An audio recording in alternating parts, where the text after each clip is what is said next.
For more videos, please subscribe, like and share.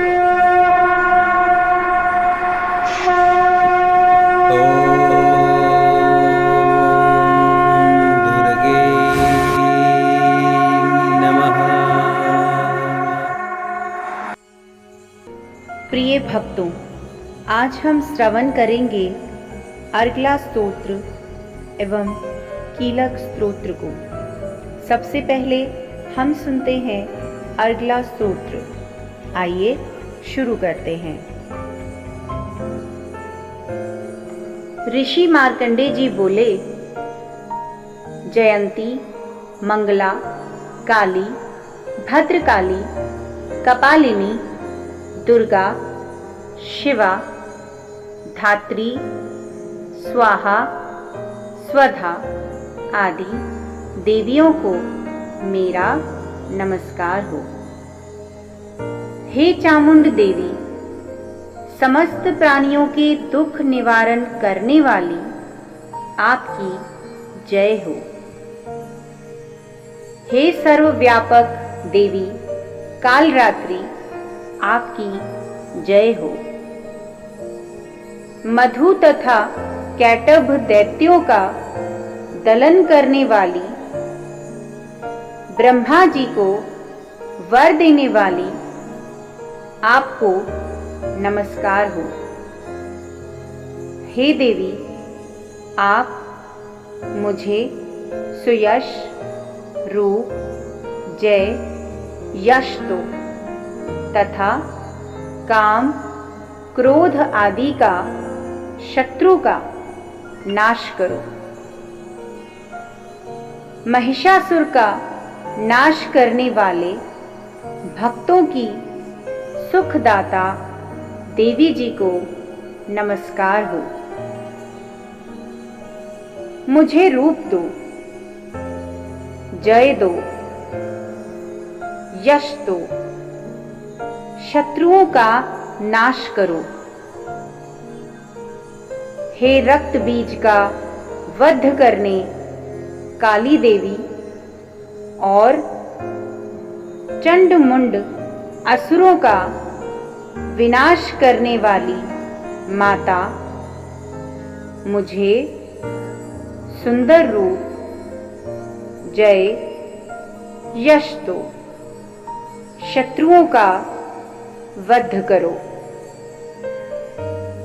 हे पाप नाशक चंडिके, जो सर्वदा भक्ति पूर्वक आपके चरणों में मस्तक झुकाते हैं, उन्हें रूप दो, जय दो, यश दो, शत्रुओं का नाश करो।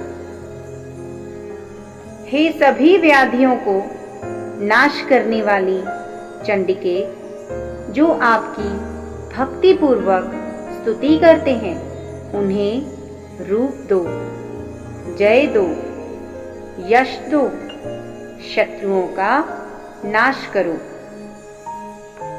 हे देवी जी, आप मुझे सौभाग्य, आरोग्य और परम परम सुख दो। रूप दो, जय दो, शत्रुओं का विध्वंस करो। हे माता, मेरा कल्याण कीजिए और उत्तम धन संपत्ति दीजिए। रूप दो, जय दो, यश दो, शत्रुओं का नाश करो।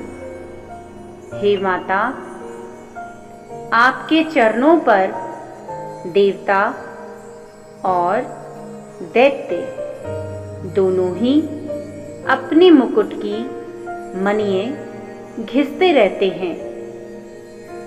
हे मातेश्वरी, अपने भक्त को विद्यावान,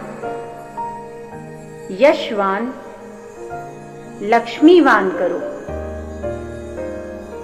बड़े बड़े अभिमानी दैत्यों के अभिमान चूर्ण करने वाली हे चंडिके, मैं आपको प्रणाम करता हूँ।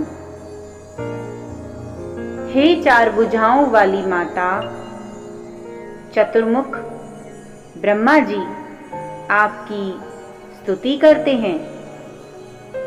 हे परमेश्वरी, रूप दो, जय दो, यश दो, बैरियों का विध्वंस करो। हे मातेश्वरी, विष्णु भगवान आपकी निरंतर भक्तिपूर्वक स्तुति करते हैं। मुझे रूप दो, जय दो, यश दो, बैरियों का विध्वंस करो। श्री पार्वती के पति महादेव जी से स्तुत्य, हे प्रामेश्वरी, रूप दो, यश दो, शत्रुओं का नाश करो। हे देवी जी, आप तो कठोर भुज दंड रखने वाले दैत्यों का घमंड भी नाश कर देती हो। हे अंबिके, आप अपने भक्तों के लिए अपार आनंद की वृद्धि करती हो। मुझे रूप दो, यश दो, शत्रुओं का नाश करो। हे मातेश्वरी जी, आप मुझे वह पत्नी प्रदान करें जो मेरी इच्छाओं के अनुकूल हो और इस भयानक संसार रूप समुद्र से मुझे तारने वाली हो, उत्तम कुल से उत्पन्न हो।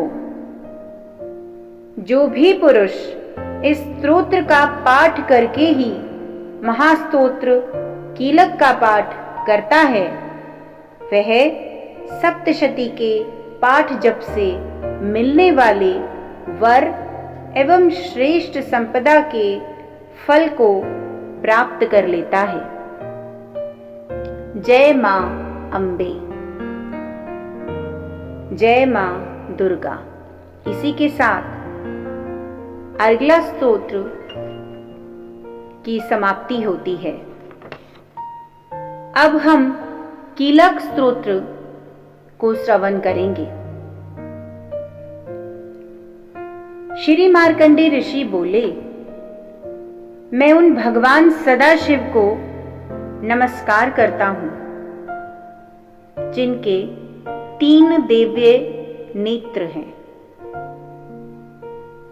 जिनका शरीर विशुद्ध ज्ञान स्वरूप है, जो मोक्ष प्राप्ति के कारण है।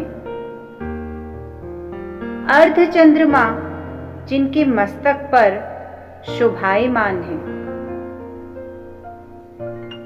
मंत्रों के शाप एवं उत्कीलन आदि को समझकर पाठ करने वाला पुरुष मोक्ष पा लेता है। अतः इसका ज्ञान होना आवश्यक है। सब उच्चाटनादि वस्तुएं इसी स्तोत्र द्वारा पाठ करके सप्तशती के पाठ मात्र से स्तुति करते हैं, उन्हें देवी जी सिद्ध हो जाती हैं। उच्चाटनादि प्रयोगों में उन पुरुषों को मंत्र, औषधि आदि किसी अन्य साधन की आवश्यकता नहीं पड़ती। बिना जपने के ही सभी उच्चाटनादि सिद्ध हो जाते हैं। क्या समस्त उच्चाटनादि इसी से सिद्ध होते हैं? इस प्रकार की लोगों को शंका हुई। तब उस शंका के निवारण के लिए सदाशिव ने लोगों को बुलाकर आज्ञा की कि हाँ, यह सब सिद्धियां देने वाला शुभ स्तोत्र है।